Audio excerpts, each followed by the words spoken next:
Nel video una selezione di scatti di un concorso fotografico del 2017 sulla Settimana Santa ad Agrigento, montati sulle note del canto "Ah sì versate lacrime", eseguito dal coro Magnificat e dalla banda Vincenzo Bellini nella chiesa di San Lorenzo. A diffondere il video Don Carmelo Petrone, direttore dell'ufficio comunicazioni della Curia. Si vuole offrire così, dice Petrone, la possibilità di rivivere i momenti salienti e le emozioni della passione di Cristo ad Agrigento.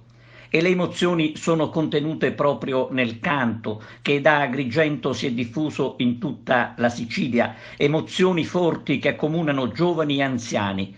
E così trascorre un altro venerdì santo triste e doloroso come la passione di Cristo, appunto. Una settimana santa che si ripete per il secondo anno, con l'unica differenza che le chiese sono aperte, ma domani, domenica e lunedì, serve l'autocertificazione per recarsi a messa e nella chiesa più vicina a casa.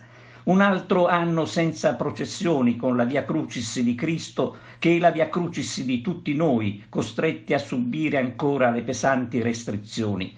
Domani il sole sorgerà, disse lo scorso anno l'arcivescovo di Agrigento Francesco Montenegro nel suo messaggio alla città.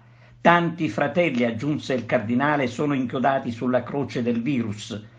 Diciamo che tu, Signore, sei la nostra speranza, ma ancora bisogna aspettare e rispettare le norme per tornare alla normalità, concluse il cardinale.